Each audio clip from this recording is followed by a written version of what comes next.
Hello everyone, today is Friday, November 12th, 2021. My name is Evan. Welcome back to our weekly stock market analysis video.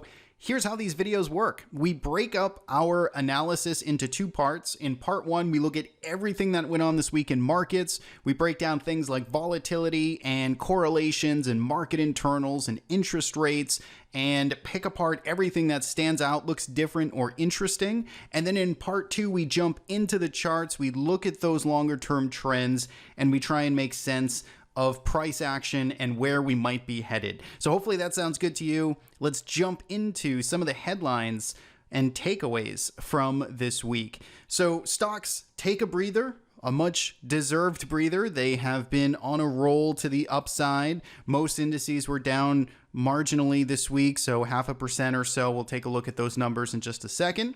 We had CPI inflation data come through this week, and it came in much higher than expected. That was much higher than the market's expectations. I think the headline number shows CPI inflation about 6.2% year over year. Now, that is a highly debated number. That's a highly debated percentage. My sense is that number is probably much higher, but that goes sort of beyond the scope of this video and my pay grade on what that actually looks like. But clearly, it is a force that has been here for some time, and we're certainly now starting to see those bigger prints come through. We did see some knee-jerk reactions out of the short-term interest rates. We saw the US dollar rip to new highs, so lots of ripple effects kind of came through the markets as those inflation numbers hit the tape. So let's jump into some of the numbers here. If we take a look at the 1 week change on the right-hand side, you can see all of the US averages were down this week. So you can see the Dow Jones, Nasdaq, Russell were the big kind of underperformers there, about almost 1% to the downside. You can see the 1 month numbers all very much still in positive territory. 1 year numbers very much in strongly positive territory as well. Take a look at the international stocks. So ACWX here. This is interesting, especially on a week where the dollar was so strong, to see international stocks outperforming and closing in the green. So that is notable. If we go to market internals here, still a pretty positive story. We've talked about this really at length over the past handful of weekly videos here. We saw these numbers begin improving, really going back into early, I would say, or late September, early October. Actually, more so early October is when we started to see these numbers improve, and they continue to be pretty strong numbers. We weakened a little bit here Thursday and Friday in terms of number of stocks at new highs, but generally speaking, 619 on the week, pretty solid. Cumulative AD line here was in negative territory, thanks to a lot of those small cap stocks. Russell 2000 taking a breather here, so the average stock was down, and you can see the percentage of stocks over 20 SMA cooling off a bit back into the low to mid 60s. If we take a look at this view here on stocks making 52-week highs minus lows, you can see again we got this nice strong uptrend up into the right here. This is still again constructive. It's exactly what we want to see if we are bullish on this market. We are still seeing flows to the upside here, still seeing the majority or the average stock here making more highs, outpacing highs over those that are making new lows. If we go to sector performance, you can see pretty split this week. So we had materials at the top of the list, and that's a pretty notable change there. I mean, materials have been doing well this year, or I'm sorry, well, certainly, yes, this year as well, but even this last month or so, they've been doing well. But back to the top of the list here, healthcare was in the second spot, industrials in the third spot. Smells like kind of an inflation sort of group here. And on the downside, we saw consumer discretionary, we saw energy and utilities underperforming here. Consumer discretionary down the largest, about 3.54%. Don't forget, we are still in earnings season, kind of wrapping things up or slowing down in terms of the pace of companies reporting earnings. Now, if we take a look at correlations, so we've got this 10-year yield. So the TNX here, this one always seems to kind of rear its ugly head every so often. This is a negatively inverse correlation here. So this is essentially tracking the 10-year yield. So this is the middle interest rate there, and you can see that it's moving inverse to stocks. So as the 10-year yield goes up, stocks goes down, and vice versa. You can see that's got a pretty good grip on what equity markets are doing right now. You can also see some of the LQD and JNK alignment here, trading much like equities as of recent 10 trading sessions. So that, I think, is pretty much the only standout here that I was really looking at. And feel free to certainly, hit pause and take a look at this table yourself and see if you come up with anything else that looks interesting. Now, if we take a look at volatility, ultimately, we really didn't go anywhere. We had a pretty good range this week, so we were briefly much higher this week. We almost got up to 20, in fact, and we ultimately closed pretty much exactly where we were last week. So we closed back into the 16s despite knocking on 20's door, and you can see the volatility term structure pretty much the same here, kind of steep in the front to 3 month, but generally speaking, this is kind of what we've got here for this year. Is this pretty much a look of this type of term structure. Now, if we go to interest rates, this is where things got a little bit interesting here. So I actually only track down to the 5-year yield, and I don't have anything shorter than that. But if you were to look at like a 2-year yield, or even 3-month or 6-month, or something even shorter in terms of duration, you'd see an even bigger spike here in terms of what occurred this week. So again, that was after those headline inflation numbers, the CPI data came out. We saw a big spike in the front end of the curve, or the short end of the curve, and you can see that really, kind of gradually made its way out all the way to the 30-year, which was up 3.66%. Bond market, generally speaking, here reacting negatively this week, as we might imagine, with kind of the knee-jerk reaction we saw in Treasury yields. Now, if we take a look at dollar and commodities, dollar had a big week. It had one of the largest single-day moves on, Wednesday when inflation came out, one of the largest single-day moves since COVID for the US dollar index. So that was a big move, and it basically held in there all week. So almost 1% higher for the dollar. And, you would normally think that would put some pressure on maybe gold and silver, but or at least gold, but gold here still kind of bucking the trend and actually working higher. We talked about gold last week as it started to shape up, and we kind of highlighted the fact that it was starting to kind of technically lift up a little bit. And here it is making more of a follow through week and trying to claw back into positive territory over its past 1 year. So that's gold. Silver also working. Bitcoin kind of sideways, but slightly up as well, 1.3%. Agriculture doing well. So the ETF here, speaking of commodities, DBA, tracking pretty hot here this week. Take a look at the 1-year numbers. This tells you all about inflation. This is the Ag ETF, up 32% year over year. And this is where, you have a CPI inflation headline of 6% year over year. So a little bit of a disconnect, and it just depends on what basket you're tracking. Crude oil down, natural gas down big. So we saw 14% decline this week in natural gas. It's a big drop. It's obviously had a good run over the past 3 months or so, or 6 months, but this is clearly taking some of that momentum out of the natural gas sale. Now, if we take a look at the report card this week, we finally got a little bit of a downgrade here. We've been running an A's for the market environment, I believe, over the last handful of weeks. We got a solid C here. We had equity markets that were, certainly lacking. We saw risk sectors really not outperforming, and we saw credit market performance pretty weak. So we got 3 X's across the board here, giving us a C for the market report card. Let's take a look at our trading systems here. So steady as she goes. Merlin, our top trading system there, is kind of just continuing to stay invested here in the market. It's taking profits. It's rotating amongst positions, which you basically don't see in this week-to-week view, is the fact that it is harvesting gains in extended stocks or stocks that are achieving our profit targets, but then it's kind of immediately putting capital back to work in new sort of swing trading position. So that's kind of how it operates here, but certainly not shying away from the market.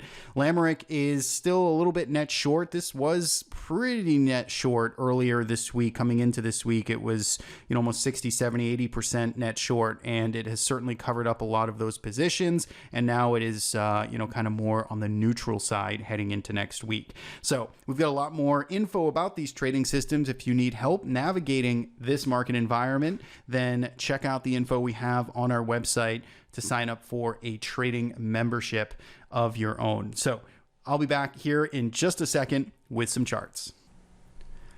All right, we're back here with part 2. We've got TC2000 open. This is our equity market grid. So we've got our custom smart trend filter applied to all of these charts. These are the multicolored red, green, yellow dots that you see on all these charts.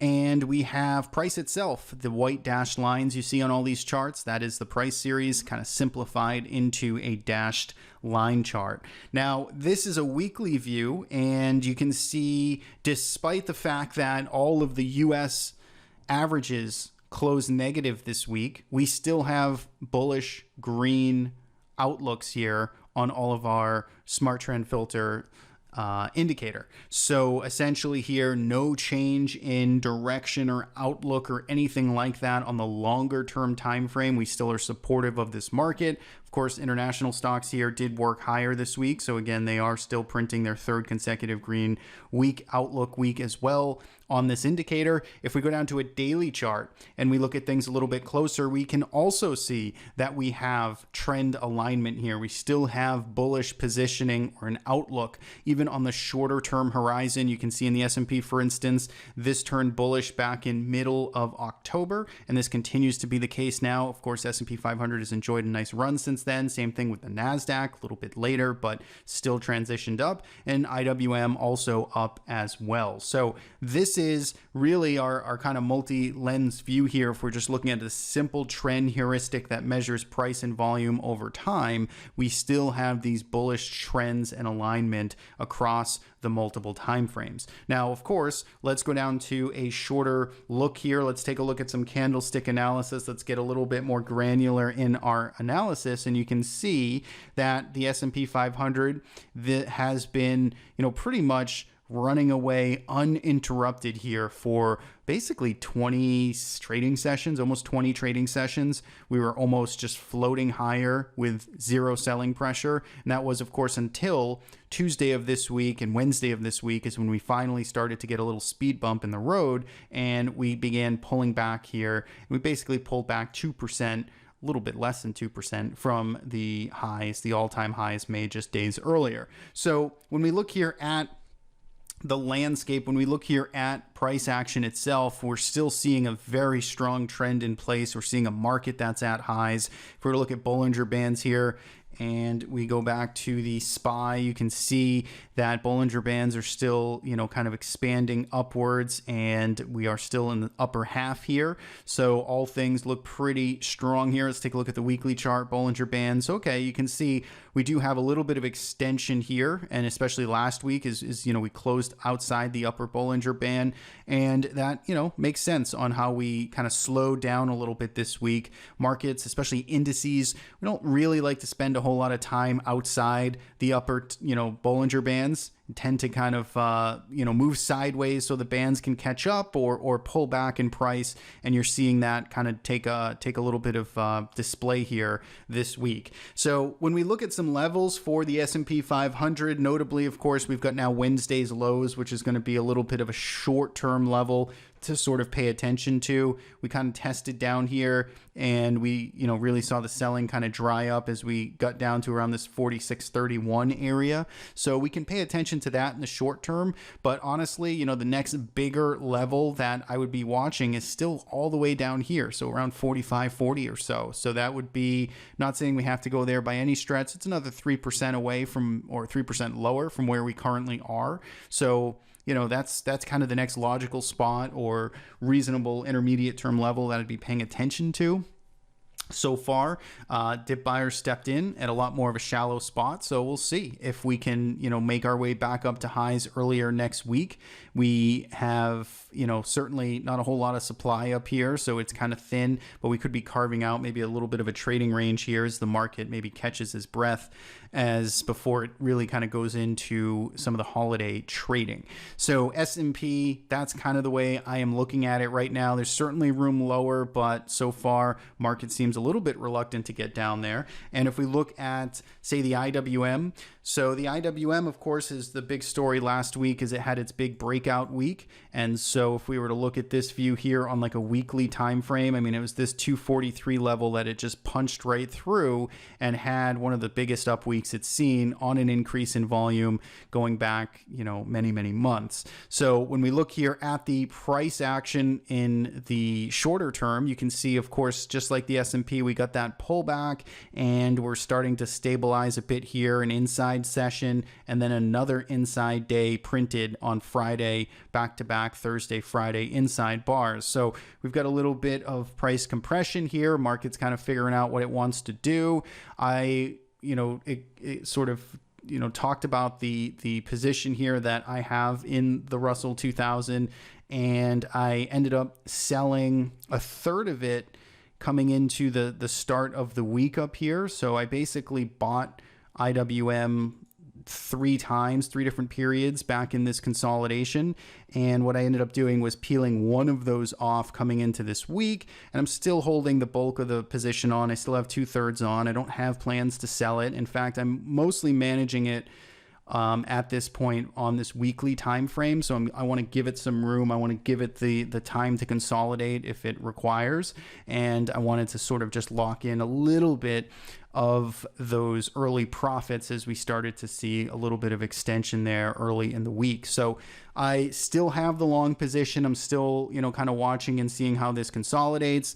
I would potentially add back that third piece of the position if we got some type of successful looking retest here. If I find a low risk opportunity to maybe add it back at a lower price, I would consider doing that. But right now, the only plan is to just kind of hang on for the balance of this trade and see what the market will give me. If we take a look at the Nasdaq 100, it looks pretty similar to the S&P. Basically, again, running uninterrupted for about 4 weeks of trading, and now finally starting to see a little bit of pullback here, 3% from the highs, seeing the buyer step in or seller exhaustion on Wednesday.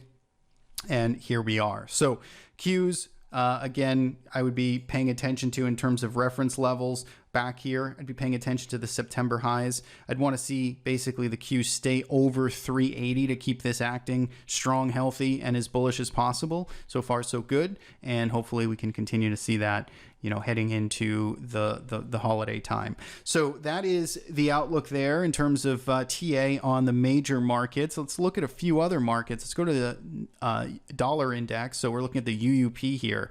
And let's just go to a year-to-date chart. So this is going to be all of the year-to-date history for the dollar index. So basically all the way at the left here is the way we started in January.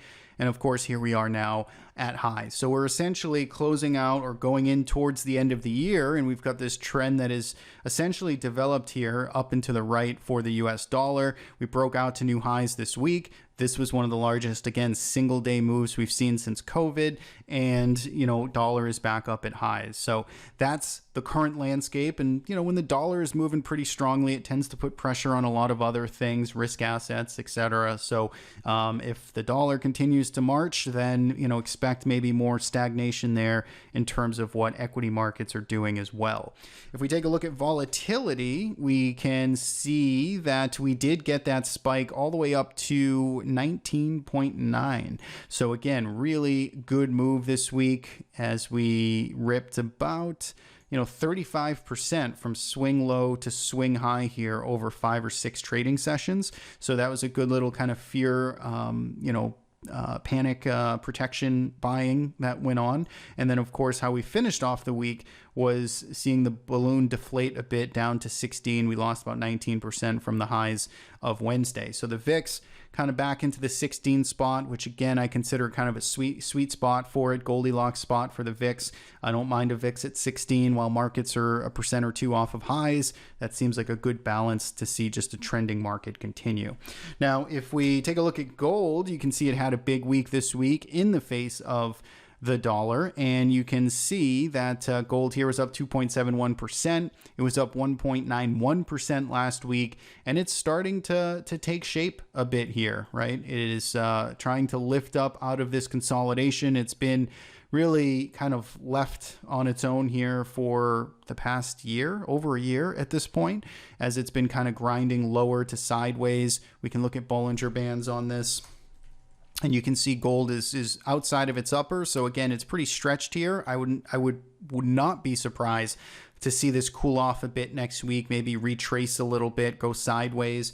But it is clearly, pushing to the upside. Same thing on the weekly Bollinger Band here. It's poking its head out the upside. So I would expect this to cool off a little bit, but definitely, getting some love for gold, which was certainly nice to see if you're bullish there. And then last but not least, I want to talk about the 10-year yield. So again, if we're looking at the TNX CBOE 10-year Treasury Yield Index, you can see that, switch back to charts, bear with me for 1 second. Here's what we're looking at here on this particular chart. So this is, again, 10-year Treasury yields. So we are moving back to the upside. We're not quite back up to year-to-date highs, but it looks like it might want to start to get back up there. It looks like yields want to maybe continue to push higher here. Of course, this is obviously a highly debated topic on whether or not yields are just going to continue to rise and interest rates are going to rise. But price action wise, it is at least, trying to put in this higher low and push back up. So we'll see how that shakes out into the end of the year. Now, let's finish off looking at some sectors and industries that are notable. And we had a lot more on the bullish side this week. So I'm going to run through this list very quickly. I'm going to go to a weekly view here. You can see specialty retail was moving higher, big volume coming in, closing at new multi-week highs. We saw gold obviously moving to new highs. We saw electronic components breaking out here, big volume coming in as this pushes to new highs. We saw, again, electronic gaming, so back in the tech sector, big volume, good close. Capital markets, we saw copper, right, closing at new highs here as well. This looks like it might want to run here into the end of the year. Advertising, we saw farm products moving. We saw grocery stores working. We saw industrial, farm, and heavy construction machinery working. See luxury goods, right? Very inflationary type of sectors, industries that were working higher this week. Paper products, tools and accessories, electronic computer distribution, specialty retail, back to the beginning of the list. So that was what was working this week. And on the downside, we saw a little bit of an outside reversal, high volume airports and air services starting to reject those higher prices. We saw insurance, property, and casualty. So also seeing a bit of a high volume outside, just a down week in general, not an outside reversal week. And then last but not least, we saw biotech seeing more selling pressure here, breaking to new lows. Not the best look for IBB, and as it starts to break through some support or look a bit heavy here with a MACD that is leading lower. So IBB kind of in the tough spot as well. So that is it. That is what I have for the roundup this week. Obviously, lots going on, as there always is, but we do also still have that earnings season we are trying to kind of wrap up here over the next week or so. So keep an eye out for that. But as always, leave a comment below. Let me know what you think about this market, what you're looking at heading into the holiday time. Inflation have you spooked, or what are you thinking about in terms of those general big trends that we talked about? Leave a comment below, and I hope you have a great weekend. Thanks as always for tuning in and watching. Every Friday we do our long form market recap videos. That's what this is. So be sure to subscribe to our YouTube channel or follow us at thetraderisk.com. Have a great week, and we'll see you back here next week.